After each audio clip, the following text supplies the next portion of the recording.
It's 2026, and marketing leaders are navigating a landscape defined by automation, AI, bot shopping, and rapid shifts in how growth happens. This morning is designed as a candid breakfast conversation about what's changing, what's staying true, and what CMOs are prioritizing as they lead through uncertainty. One quick housekeeping note, there may be photos and videos and or audio recordings during the event, so if you prefer not to appear in any of the recordings or photos, please let one of the organizers know, and we'll make sure we can adapt.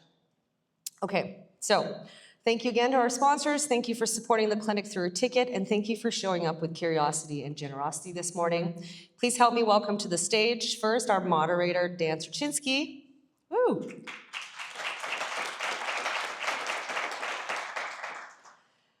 Dan is the founder of Dialed, a boutique consultancy that helps organizations accelerate commercial transformation and build sustainable, customer-centric growth by aligning people, process, and technology. He brings 25 plus years of experience across Unilever, Nike, TELUS, and BRP, where he led brand and customer experience transformation during growth from $4 billion to $6 billion plus. And now partners with organizations like the Four Seasons, Air Canada, Bombardier, and TELUS to turn complex change into measurable execution. Dan is joined by four amazing CMOs. First, Candy Lee. Yay. Candy is a 3X tech CMO, currently the CMO of Nia Health, previously Homebase and HelloFresh. She's a startup advisor, a speaker, an angel investor, and executive leadership coach who helps CEOs build early marketing functions and use brand differentiation as a growth engine. Earlier, she spent nearly a decade at Anheuser-Busch in Bev, leading brand health initiatives and Super Bowl campaigns for brands like Budweiser, with work recognized by the Webbies, Cannes Lions, Clio Awards, and Fast Company's Brands That Matter. She's also a devoted fan of croissants, yoga, and off-the-grid travel. Awesome. Next, we have Bart Molenda, the CMO of HelloFresh Canada. Bart leads growth for the country's top meal kit provider and helps scale Factor into a leading ready-to-eat brand. Previously, he guided Square's evolution into a multi-product SaaS platform and drove breakout growth at Kijiji and FreshBooks, with focus on building disciplined, high-performance marketing engines that deliver profitable, sustainable category leadership. Next up, we have Mary MacIsaac. Mary is the EVP and Chief Marketing Officer at Loblaw Companies Limited and a member of the management board, leading Loblaw's brand portfolio, including President's Choice, No Name, Life Brand, and Farmers Market, and the company's marketing efforts nationwide. With 20 plus years of experience at Loblaw since 2011, she's known for leading teams through major change and driving growth, culture, and inclusion. She's also an internationally certified executive coach, and outside of work, an avid reader and Peloton devotee. Lastly, Caley Adair is the Chief Marketing Officer at Embark. At Embark Student Corp, he focuses on modernizing marketing operations into durable growth engines grounded in data strategy and customer trust. He previously led major growth and digital initiatives in senior roles at Scotiabank, Sun Life Financial, and GoEasy Limited, consistently positioning marketing as a core driver of operational leverage and profitability. So with that, I'm going to hand this over to Dan, and we are well on our way. All right, thanks everybody. Can just really sound check really quick. Everyone can hear in the back okay? All right, wonderful, wonderful. Thanks so much for joining. We've got a fantastic panel as mentioned. I'm a little bit nervous because beyond just having amazing CMOs, we've got a kickboxer, which wasn't mentioned, I think, and the coaches. So, you know, I don't want any smoke. So anyhow. So the way the structure is going to work today, there's 3 rounds of questions. So it's going to start out with a speed round, then some in-depth questions. We'll close out. And there's going to be some time for if you have any questions. So a mic will come around and we'll ask and go from there. So the first part is going to be what we call the speed round. It's 15 minutes. So that translates to 1.875 minutes per question. And so 28 seconds each per question. I really have to keep tabs on the time. So we're going to go question by question. There's 8 questions. And we'll hear what the team has to say. So we'll kick it off. Mary, unfortunately, you're right beside me, so you're first on fire line here. What was your first job? What did it teach you about marketing? So my first job was with the Wine Council of Ontario, association-based marketing where everybody got a vote. And I quickly learned the art of consensus when you have zero power. My first job was at a B2B training company that is now defunct. And it was an interesting path from finishing university to starting a job where I was doing digital, and there was no such thing as digital at this company. And I learned that spamming works. And I think I was one of the original spammers, sending, literally, my corporate server wasn't able to handle the outbound email, so I had to do it from my apartment. I would have to go home, and I knew how to take over other people's computers and send spam from multiple computers. And little did I know the impact that spam had before attribution in how much visitors it was bringing to our site and signups for webinars and so forth. So my learning was that a lot of people don't know the power of new channels and doing things differently, and I learned it through spam. He's the kickboxer, that's why I let him go longer. Everyone hear me? Yeah, okay. So my first job was at Parks Canada, and I gave historical tours of the Rideau Canal in period costume and all. Wearing wool in summer is not fun. But what it taught me is that when you have a good product, the marketing becomes a lot easier. And obviously Parks Canada, the Rideau Canal, UNESCO World Heritage Site. I'm selling it right now. See, I never left the job. It really sold itself. Also doing a sound check, all good. I was reminded no less than 3 times that I had to speak very close to the mic. Yeah. First job, selling mini donuts at the county fair. What did it teach me about marketing? Tradition matters. Perfect. Question 2. What is one of the biggest threats to brands in 2026? The biggest threats to brands in 2026. Okay, can you hear me? Yeah. I think building trust at scale. We're all mesmerized with technology and AI and all the things. I'm sure we'll talk more about it, but at the end of the day, I still believe people are going to make choices based on brand. Mine is commoditization of a brand to any brand that can do the same thing, especially through algorithms and things that can make similar lookalikes also reach scale. Yeah, so my response is similar to Mary's. I think it's this idea of a trust deficit and overcoming that trust deficit, especially for a newer brand like mine at Embark. And people don't trust what they see, and I think that's warranted. And so overcoming that trust deficit for brands is a massive challenge. Yeah, I would say, I've worked the last 10, 12 years in different tech startups, so obviously AI is a very big topic, but I think the biggest threat this year is AI without purpose.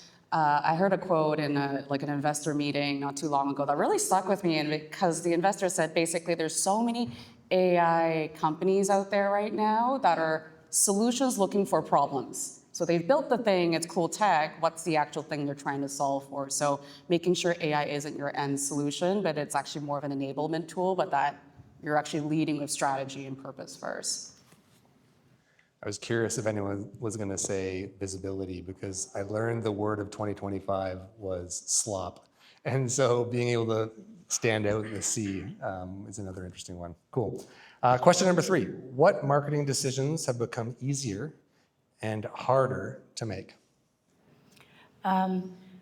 So easier, I think, connecting one-to-one with customers, so really leveraging all the tools and tech and things that are available. Harder, connecting with all customers, like just being able to build that top of the house funnel. Where are you going to spend your next dollar? I think the flywheel is important, and you need both. For me, what's easier is understanding creative and what performs. I think that becomes super easy to now figure out more like this, less like this. I think what's harder is the misattribution that is oftenly confident about not being wrong, and the reversioning of attribution systems to understand where should your next dollar be spent. I think the amount of times I've seen it turn over and say, no, that was actually wrong. This is what's right is the big challenge. Am I allowed to say nothing's become easier? I'm only half joking, but I think kind of some of the through lines here have been you have access to a lot of data, but you still have to make imperfect decisions. And so I think almost having access to all the data might result in a little bit of paralysis, either for yourself or your team or your leadership team. And so I think the deluge of data, the access to data actually creates its own set of difficulties. But I'd say maybe on the easier side is definitely being to do things like creative at scale, right? So whereas before, especially in digital, creating a bunch of creative variety, testing all those good things, that came at a pretty steep cost. That cost is coming down rapidly through generative AI. I don't need to tell this room that. And so it's become a lot easier to make decisions around creative variety, creative scale, because there's less of a cost constraint there. Easier hiring for a couple different reasons. I think the market has shifted in terms of a bit more of a balanced market in terms of employer versus employee power. So we're not racing to hire. We don't have candidates asking for 3x, whatever your salary budget was. So that's sort of the first thing, is a little bit of a rebalancing of sort of the powers around employer and employee, a little bit easier to hire. And then the second thing driving that is also people's digital footprints are actually so out there these days. I'm constantly shocked by the number of times I, get a great candidate. I'm like, oh, you've posted so much on TikTok that is fully public. So watch out on your digital footprint. But it also actually is an amazing way to truly get to understand someone that might not interview well, who they really are, because they've shared their digital footprint in a sort of more personal way. So I guess maybe the TLDR is I'm a creep. But I would say that's the easier is hiring. And then on the harder side, I would say marketing investment and allocation. Boring answer, but very real challenge. Marketing is just more expensive these days. The number of marketing leaders I talk to where everyone is bitching about meta CACs these days, it just seems to only be going in one direction. And obviously that's not the only channel, but it does feel like it's more expensive to do marketing. Perfect, thank you. Question number 4, which marketing channels are overhyped or underrated? Listen, overhyped, I'm just going to say it. AI, I am tired of talking about it. It has a role in all the things, and I'm sure we'll get into it. I just think it's overhyped for kind of some of the reasons that the team has said here. I think underhyped is in all the noise that's out there in the world today, the power of personal conversation, the power of one-to-one. In my business, Loblaw, where we're in every community right across the country, some of my most powerful impacts have been bottom up, things like local social, where you have 2,000 store managers just authentically talking to people from the bottom up. So community-based marketing, I think, is becoming a lost art. For me, the overhype is always seen in the big platforms trying to steal your money and just say, go for impressions, go for volume, spend more on big media. And that goes for big networks, but also the Meta and Googles of the world. Sort of tired. It's a rented channel that has no long-term effect on your business. The undervalued stuff, if hopefully some of you have been paying attention, you may have received HelloFresh mail, direct mail in your boxes. It's not by chance. The ones of you that are in certain segments may receive 5 to 8 of them per year. That's our killer channel. It's hard, but if you know how to do it and you take incremental steps to get better, it works, and it's not replicated by many others. Yeah, my overrated channel, I think similar to fellow panelists, is any channel or any platform that is overly complicated or kind of like a black box, right? It's almost like they thrive on this idea that it's too complex for you to understand. So just give us the money and let us just trust us, right? So that's not new, but I don't really appreciate those types of platforms. What I'm really liking these days, and maybe it's just because my creative agency came back with some really cheeky, fun ideas for our campaign, but it's out of home.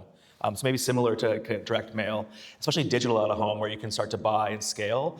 I think you have an opportunity for a lot of localization, a lot of just looking at your brand campaign or your platform a little bit differently. And so yeah, I'm really into out of home these days. It's really stood out to me. All right, overrated, I would say probably within the space of AI, but more specifically AI agents. I think, when we started 2025, for those that follow kind of the AI space pretty deeply, it was like the year of the agents. We're gonna move from AI producing useful content and education to AI doing things for you. And we really found that sort of, unless you live in sort of the Silicon Valley bubble, like people aren't actually really using a lot of agents to do things for them. There's still that sort of fourth wall of breaking through trust to say, I don't want an agent to book my flight for me and use my credit card. And so I think breaking through from sort of passive use of AI to like active use on AI agents is maybe a little bit overrated, or just maybe not quite the time yet. Who knows what 2026 will bring. And then underrated channel, I would say anything that inherently makes your product more viral or shareable. So the obvious program is like a referrals program.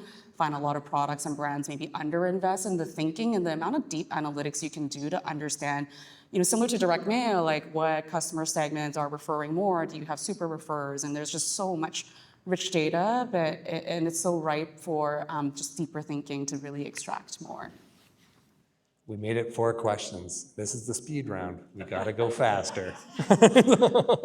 Okay, question 5. Have all the mergers of agencies and vendors affected you?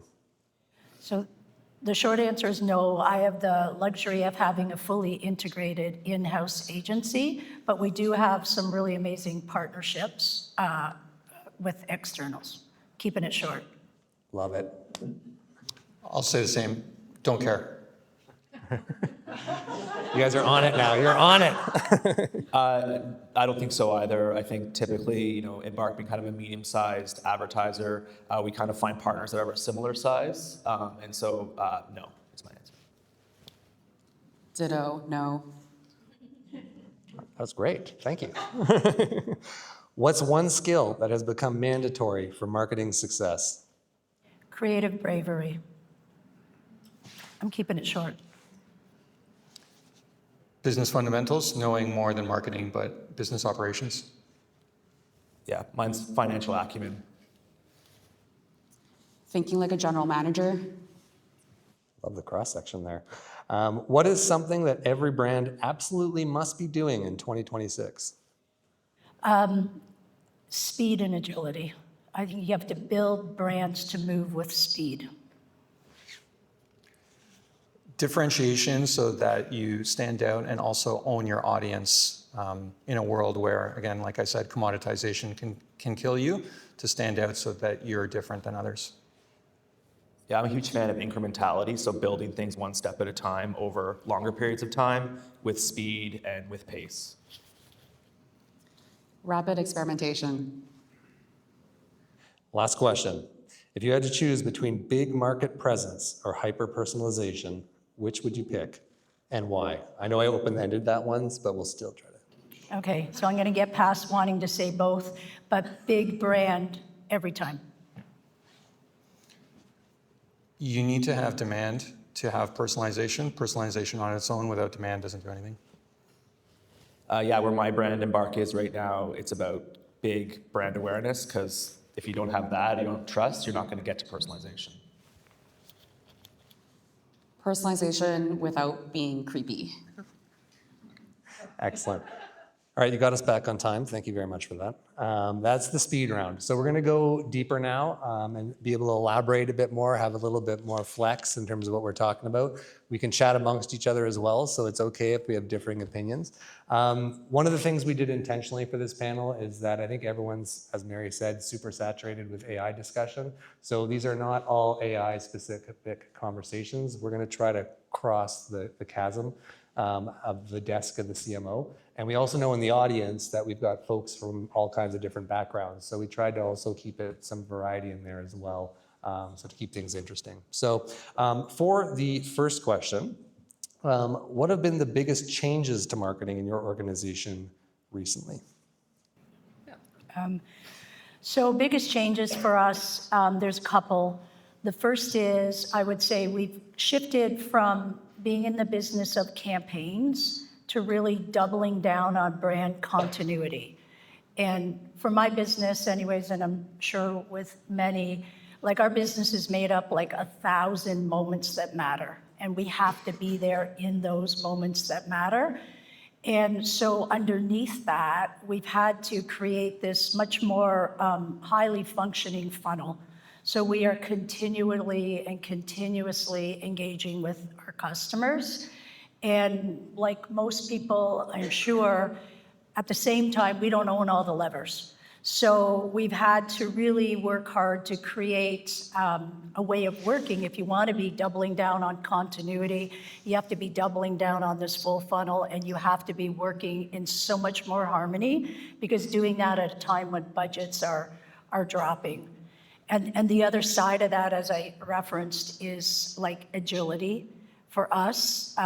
Like the way I say it is we've moved from moving at the speed of retail, which is in like hours, in days, to moving at the speed of culture. Like we have to move in like moments and half an hours. And so really unlocking, like that is easy to say, but like unlocking agility as like a real competitive advantage, you start to think you gotta push the power of the brand right through the organization. And for me, I would say success is when everyone in the organization feels like they own this brand. And that is exciting and scary at the same time. And so you obviously have to align on all the strategy and all the pieces. But those are two big, meaningful changes for a big company like ours. Any builds or? Yeah, maybe I would just add to the operational side. So within marketing, so I've been there about a year. We stood up a go-to-market team that consists of our marketing team, our product team, our IT teams, our analytics teams, to really reduce that handoff friction, because you're not going to market without someone playing a role in each of that stage, through to building the destinations digitally, measuring the success or the failure, and so really reduce that handoff friction by having one team that cuts across your departments, really operationalized, and allows to, again, speed to market, agility, fast. I'm curious if you guys have experienced, because there's so much change happening. One thing I've noticed with a lot of our clients is org changes. So, in 1 year, 3 or 4 org changes might happen. So on top of having to stay on the pulse of your customer, there's also just a swell of change happening internally as well. I can take that. Yeah, HelloFresh is a global organization, so we have about 16 different countries that run a series of brands, and Canada is one of them. And so from a global lens, it's often seen that, this is working in this country and we should implement the same thing in this country and apply a cookie cutter approach. I've worked in a few businesses that are similar. I worked at eBay and Kijiji when they were together and ran multiple markets during earlier days, and Square as well when it was expanding internationally. And I found it so attractive to apply a cookie cutter approach and make changes remotely with this sort of like drone, like let me send it in, okay, fly it over here and do it this way because it worked over there. And really, I know in my business in Canada, it's not the same as what it is in the UK or Germany or anything else. And the way I try and describe it is that, even just from the perspective of food, people have different cuisines, they have eating different styles, they have different demographics between here in the UK, or if you consider the customer of a Big Mac in Russia versus in the southern US, they're totally different. And so that means the audiences are different, but also the makeup of media channels between Russia and the southern US is totally different. So why would our marketing be the same in those two places? Maybe the product is the same from bottoms up, but how it appeals to people or how you go to market, or also the teams that know how to get to customers should be built differently. So to me, I'm sort of working through trying to figure out how to manage org changes so that we're not cookie cutter and we're not just implementing like a single best or doing best in class, because there's no such thing. It has to be applied specifically to each market. Absolutely. I'm going to move to the next question. This one's for the agency folks in the room. If you were to issue an RFP for your brand tomorrow, what would you expect from the winning submission? Yeah, you want to kick it off, Candy? Yeah, happy to. I would say help me understand business impact, solve my problems first and foremost, because oftentimes I'm the one sitting in the boardroom, in front of our investors and our board of directors, and they're not asking questions around vanity metrics, right? Like, how many impressions did you get? What did your site traffic go up by? Like, they're not asking those questions. They're asking the hard questions around ROI, ROAS, payback, LTV to CAC ratios. So speaking my language and speaking more of a financial language is, that would be the greatest thing, at least like an agency partner who will attempt to, because a lot of the time, even in some of these sort of RFP style exploratory calls, I find, my counterpart from the agency side isn't necessarily even asking those questions. So displaying that curiosity for how does your business really run, what are the financials that really matter, and how do you help me bridge that gap to tell that story, to sell in the investment, that's would be so powerful for me. So Embark is owned by a foundation, so a not-for-profit, and we're kind of the for-profit engine within the foundation. And so any successful RFP, I think, and being in the RESP industry, so education savings, not the sexiest thing, largely well known, is a bit of category building as well, right? So we have this like dual mantle of, yes, trying to drive business and profitability, but we also need to build the category around education savings and its importance. Like half of Canadians don't have education savings. And so there's an opportunity to build market share, but you're only going to build market share when you actually build awareness of the product overall. And so a successful RFP in my mind would be how do you balance, maybe like in quarter, in year profitability with overall category building around the RSP space. Any other builds on that one? Good. All right. I'm quite interested about this next question. So I think it's almost impossible to go on LinkedIn these days and not see an article about the death of the CMO. So this one is kind of in regard to that. Where do you feel the CMO role has gained or lost power in the last few years? Yeah, I hate the death of the CMO. Same. I knew this one would strike a nerve. Can we get rid of that word, that sentence? Honestly, legitimately, I don't think they've gained or lost power. What I think has happened, at least in our organization, is it's shifted. So there was a time, when I got started, when the CMO, I would, look up and they had their hands on all the levers, right? And what I think has happened is just because of the nature of the game and how things have evolved, loyalty as a business is over there. Retail media as a business is over there. So some of these core functions have moved. But for me, I still think, in my company anyways, the CMO and the marketing team are still the quarterbacks. And so the expectation, if you're going to run this full funnel and be in constant conversation with customers, is you got to have your hands on all the levers. So what shifted, and some of the team already said this, is the marketer has to be the best business leader in the organization who happens to be extremely creative and innovative. And so influence and all the things have never been more important. And you have to have your hands on everything. The thing I always say is the customer shouldn't see our org chart. So the customer shouldn't come into the store or experience your brand. Oh, Mary owns that, Lauren owns that, somebody, they shouldn't see your org chart. It should be seamless. And so I just think it's shifted.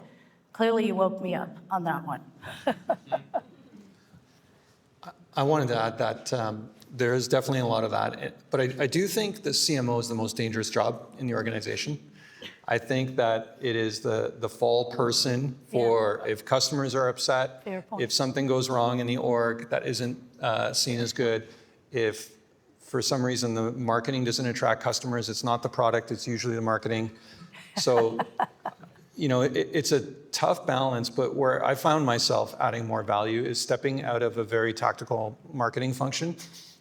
Because look at the thing about marketing now, especially more than ever, is that you don't need a ton of time to gain experience and know a broad set of things and tools.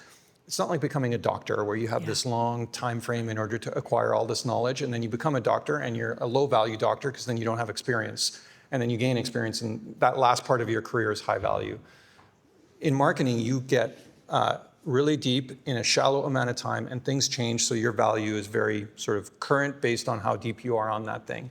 And in our roles, I think it's very difficult to do that. So what I find myself doing is just, I kind of understand enough, and having done a bunch of these roles, that I can speak to learn, but really I'm trying to operate as a business manager and a best friend to the CEO and CFO.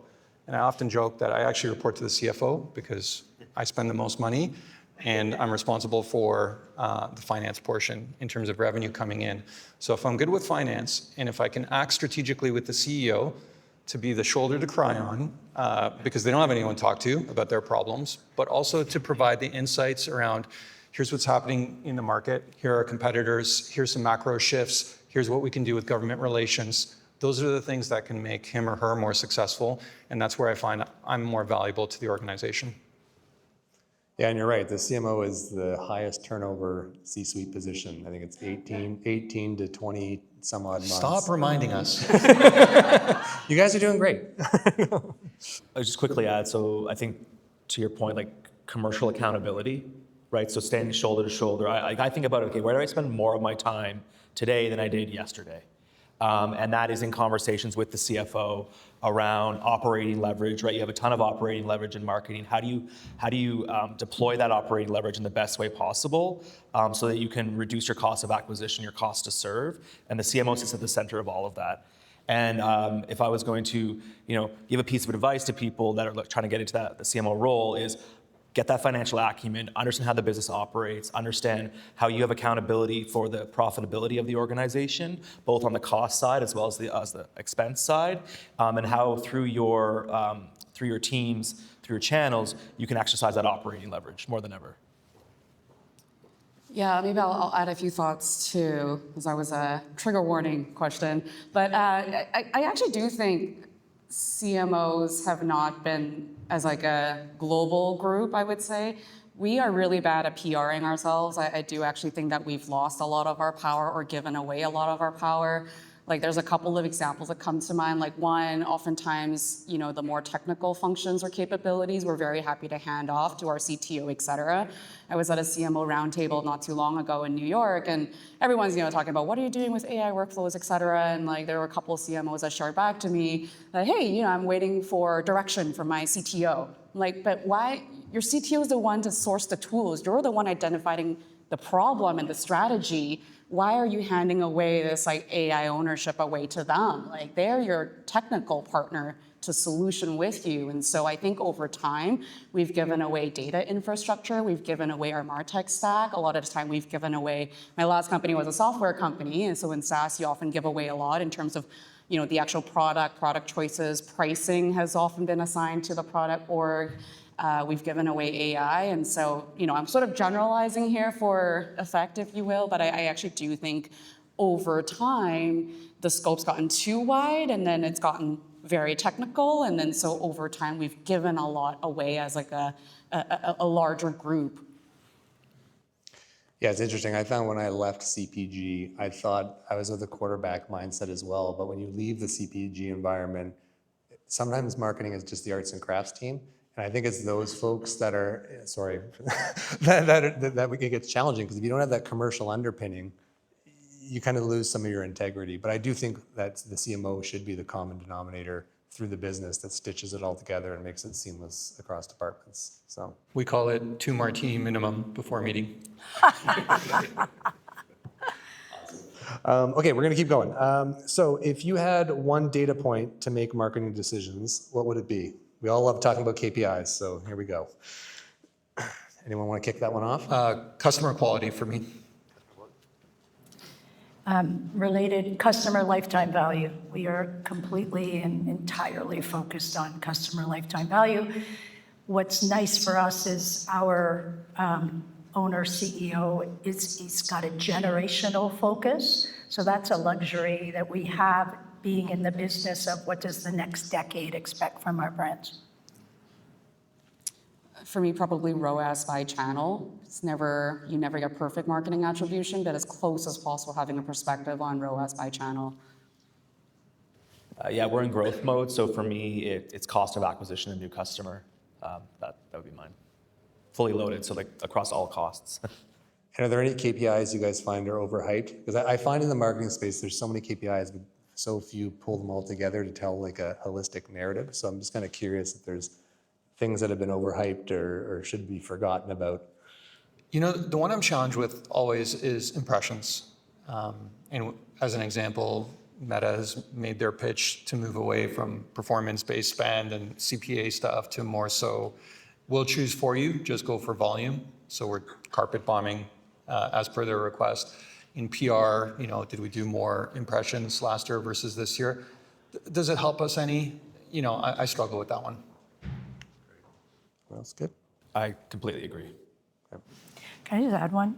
It's a different question, but I think underhyped is brand health, right? And again, with the whole approach, like I'm often saying, brand health is to me what market share is to you. It's my forward-looking indicator of the future. Anyways, and then that opens up a big debate. Well, also to connecting the short term to the long term, Right. right? Which you touched earlier in some of our speed round as well. Wonderful. Okay, I'm sorry everyone I had to do this. What potential do you see in the combination of AI and personalization? So this is our one AI-centric topic.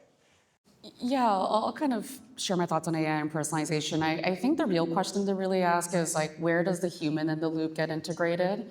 I know there's this frenzy of like, find the AI solution, but I think we've already talked about first understand what the business problem you're trying to solve for first, set the strategy, and then understand if AI is going to be a solution. But I think that's one thing we've thought a lot about at Nia Health, especially in the health space. So for those that aren't familiar with Nia Health, we do longevity and proactive checkups and testing. So effectively, what does your family doctor do? They tell you when you do have diabetes or when you have a symptom already that's driving you to see them.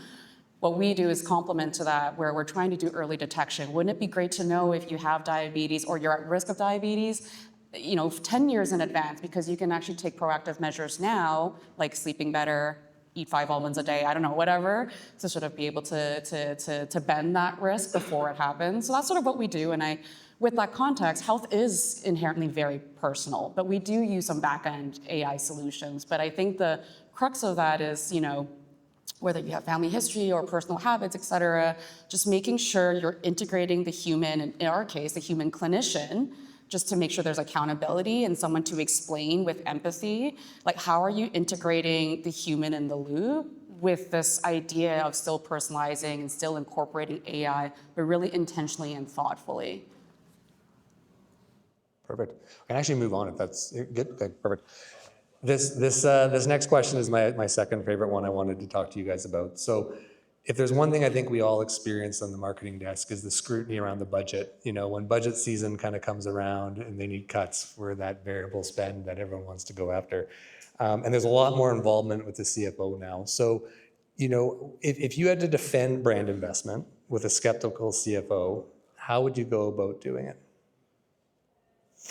Caley, you want to jump in? Yeah, so just quickly, I think positioning brand as an asset, but also goodwill. Like goodwill appears on your balance sheet, right? That is in part because of the brand power, and so kind of positioning it that way, kind of marketing the brand internally, and then going back to something that I'm sure we all grapple with is around the attribution of upper funnel investments around trust, awareness, brand health, and drawing a through line down to how that makes your cost of acquisition cheaper. Things like in the RESP space, right? Yeah, you can pour money into paid search, PMAX, demand gen, what all that is, but it's a low volume category. People aren't searching RESPs like they're searching credit cards or mortgages, right? So there is a ceiling to where you can invest in a lower funnel. So you have to generate demand in the category. And that goes back to the category building piece. So that may be a little bit unique to my industry in particular, but I think you have to be able to show how investments up here at the brand level are paying dividends down to the performance level. Mary, it looked like you wanted to jump in there. Yeah, maybe just a build. Totally agree with what you've said, and I'm doing it now. I'm sure you guys are all living this as well. Like I am actively partnering with my CFO. Like I am proactively meeting with him on a regular basis and building the measurement stack together. So we've set out the model, and by the way, this has not been an easy thing to do, and I thought at the beginning I was gonna go talk to someone and they were gonna miraculously give me the measurement stack, That didn't happen. So we're iterating through it, but I'm doing it with the CFO, and just from a really honest, open, vulnerable place. I am like literally meeting with him every couple of months and building his trust in the credibility of the stack and the funnel by having him iterate on it. And after each meeting, we're like, okay, let's go test this. So I'll go out and test this, and then we'll come back, and it's like, that's interesting. This brand is performing better on that than that brand on performance. And of course it is, because the equity on this brand is higher than the equity on that brand. So I'm actually bringing him deep behind the curtain, take some vulnerability. And I didn't wait till it was perfect. My team wanted it to be perfect. And I'm like, let's not do that. Like, let's be honest and let him in. And our approach has gotten better because of that. Yeah, I find the education piece is key. Like I've run like literally marketing 101 sessions with the CFO to help connect sort of the definition of a CFO metric back to a marketing metric. And it does pay out in spades when you take the time. Yeah, and you just don't pretend you know it all, because you don't. No. Right? And just be honest and vulnerable. Perfect. Bart? Mary's a sophisticated marketer, so she knows what she's doing on this. And I would listen to this 100%, because what she's also saying is that when the CFO is holding your hand in the decision and they have skin in the game, then you're not the one responsible if things go sideways. And I learned this in my first role, where I was just running free and loose on my own, and the CFO is observing from a distance. And the thing about the CFO's job is they don't create, they aggregate. They take everything that's already been done and they put it in a spreadsheet. We're in a completely different role where we have to create something from nothing. And from their perspective, they're just analyzing what's there, what's occurred, and so forth. So it's very easy to pin holes in it.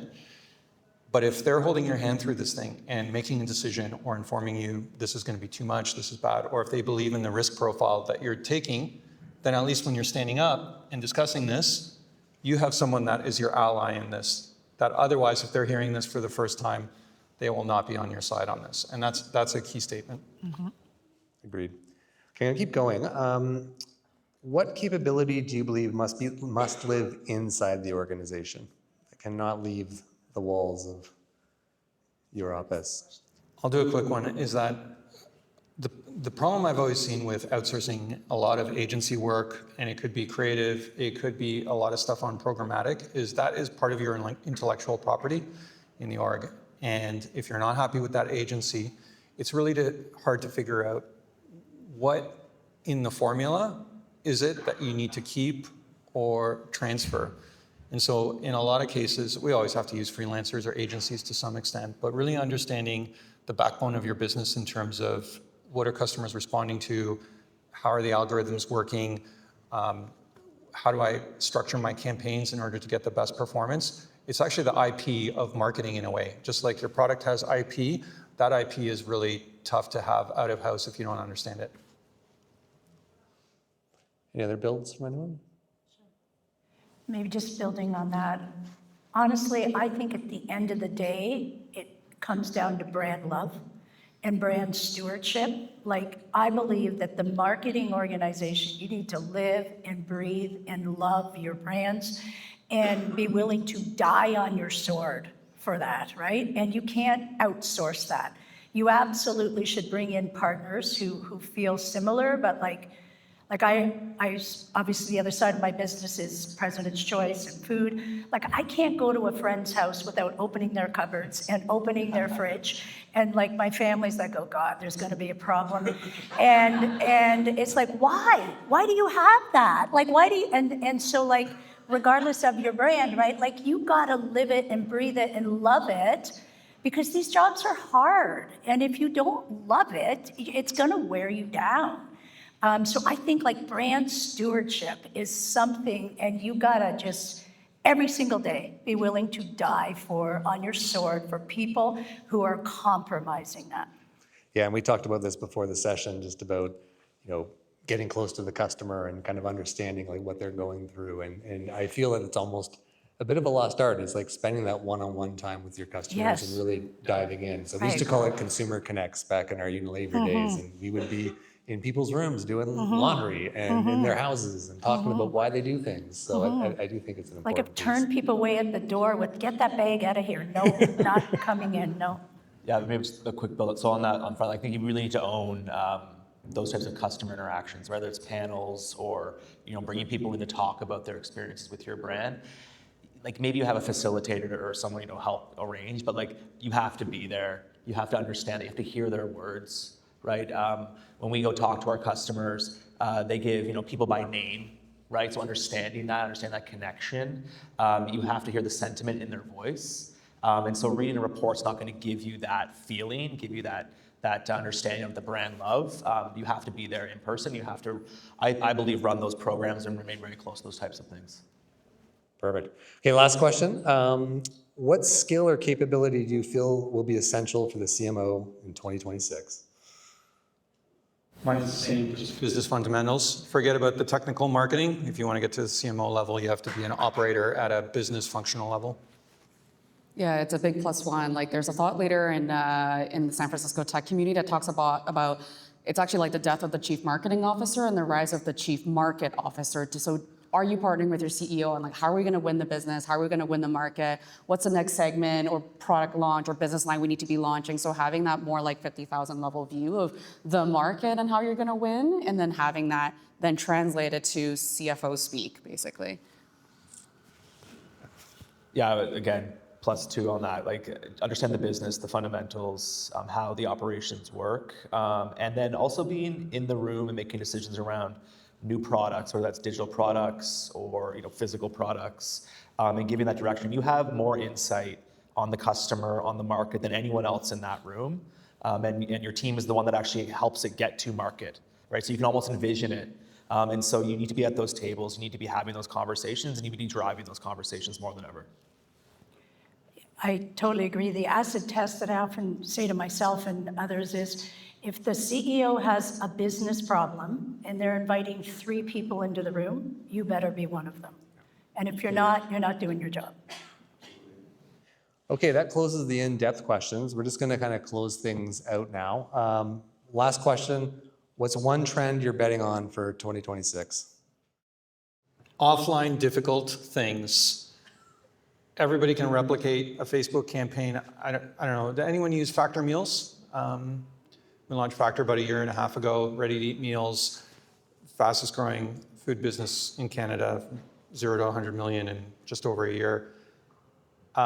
We have tons of lookalike competitors right now, and everybody can launch a Facebook ad, create a similar product, do Google. It's the offline brand things that are hard to replicate, and that's where we're investing our time and money.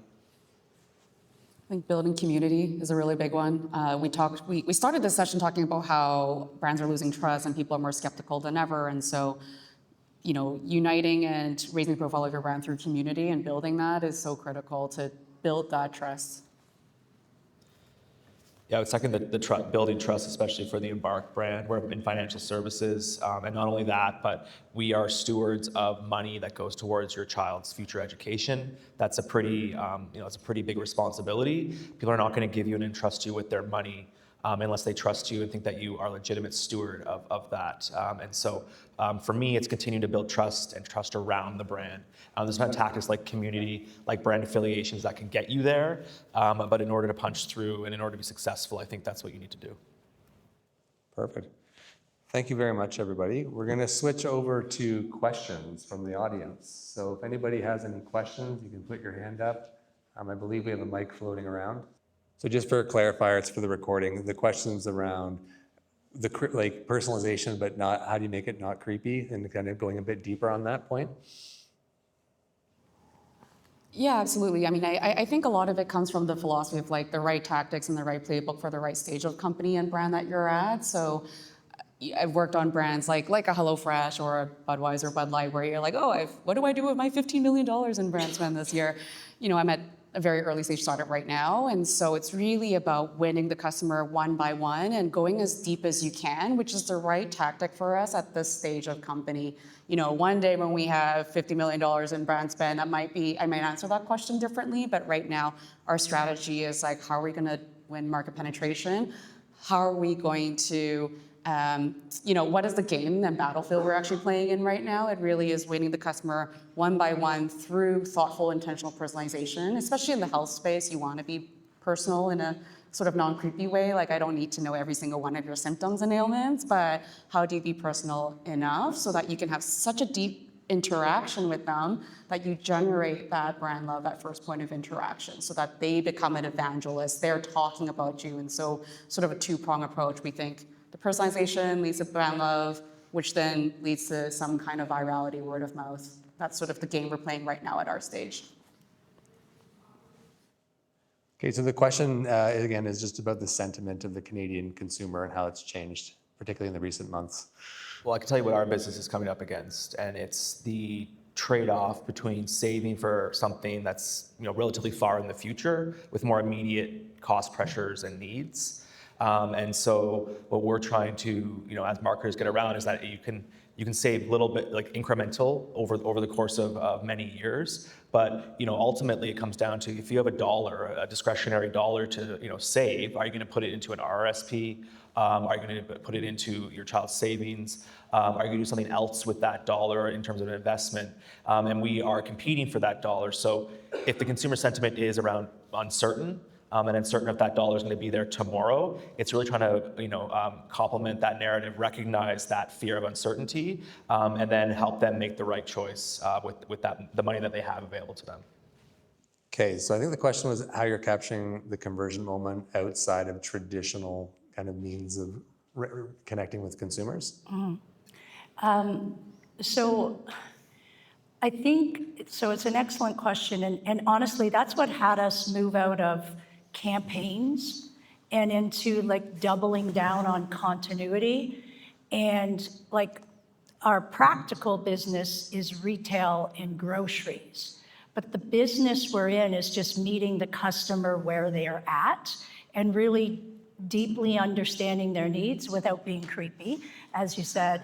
And so that's why we've taken on this much more fulsome approach, right? So yes, at the end of the day, I'm selling bananas, but what is the customer's need when they're interacting with us at every single touch point? When you're a mom and the kids are like yelling at you and you've got to do the groceries and you've got to get this done, there's certain needs.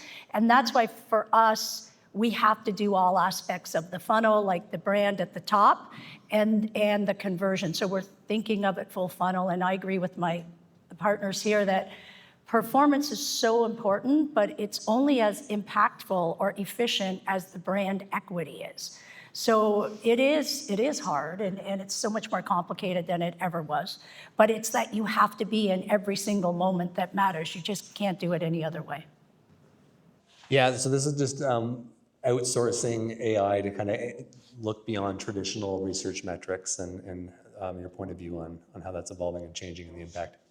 In terms of consumers outsourcing decisions, I think that's real. When ChatGPT launched their Atlas browser and their chatbot that is able to self-shop, it was like the first thing I did was to give it my credentials to HelloFresh to see, can it successfully choose meals for me and decide if I want to pause an order or deliver it. And a little bit clunky, but it works. So in early innings, yes, this thing actually can even potentially take a voice action in the future to say when someone's driving, hey, I want to pause my HelloFresh box or change my order. And that's kind of a risk because you don't own the customer experience.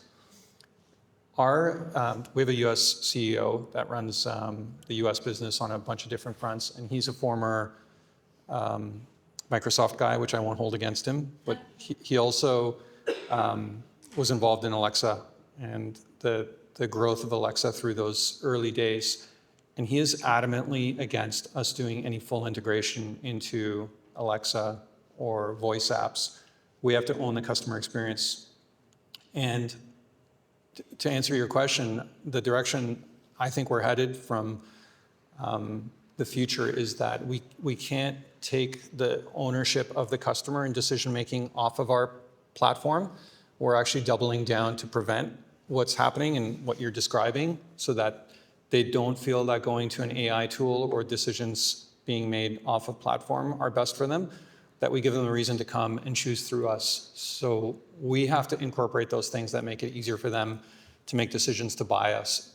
Because I think, the narrative here is that if we outsource it to Google or Amazon or others, we will lose control over the customer, and ultimately we'll lose control of our business. Can I just add? I just want to, as I've been advocating for brand equity and the power of brand, I just want to be clear, we use AI extensively. Like, it is the entire full funnel. So I always joke, if you type in cheap chips, you better see no-name chips in there, right? And at key moments in time.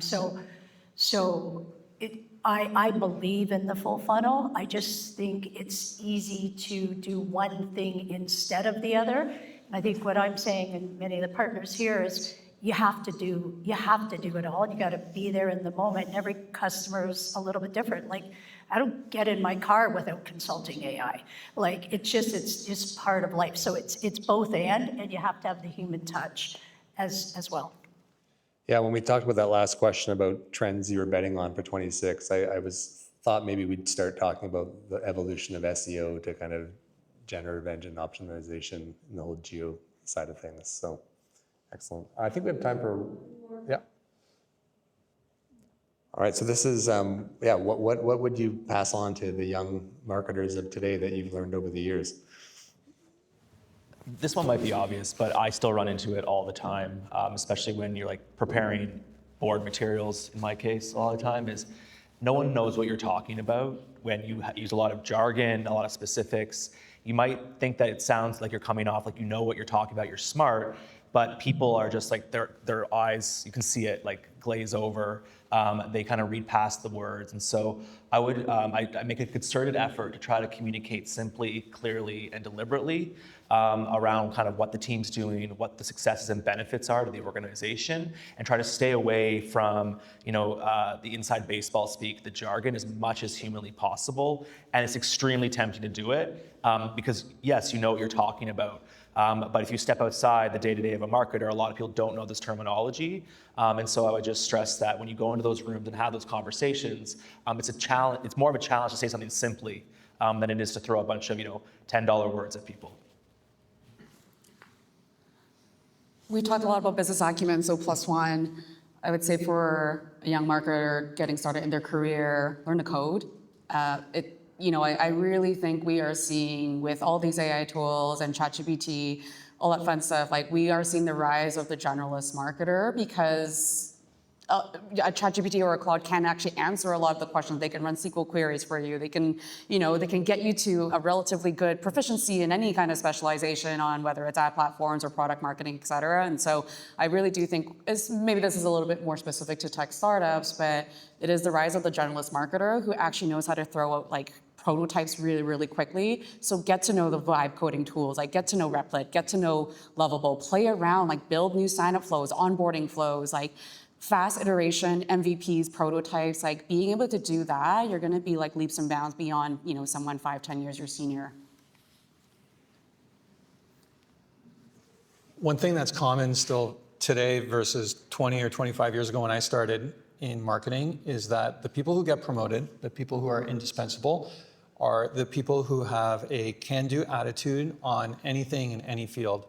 So similar to what Candy's saying in terms of being a generalist, the thing about that is if you pair a level of curiosity and ambition with some friendliness, you're a killer. Everybody will want to work with you. Everybody will want to say, we should put that person on this project because they're available, they want to do it, they have a good attitude, I want to work with them. And that is how I think you elevate in your career. It's not the person who's the most technically skilled. It's not the person who's got some inherent knowledge or past experience. It's the person that everybody else wants to work with and is willing to pick up the ball and go with it. What he said. Perfect. We were also talking before the panel, just to add to this, around there's a lot of resilience to go back to the office, but there's so much learning I found over my years, and I think the team agreed. Those moments after a meeting, the things that happen, the conversations that you have around the office, there's just a treasure trove of learning that happens there and insight that I feel is a bit lost now. And so going back to the office isn't such a bad thing. Okay. So, Okay, thank you, everyone. Thank you so much, fearless talent. We have the space until 11, so please feel free to hang around, ask questions. So we have to run. It appears to be snowing, so please do be careful. And see you all next time. Thank you so much, everyone.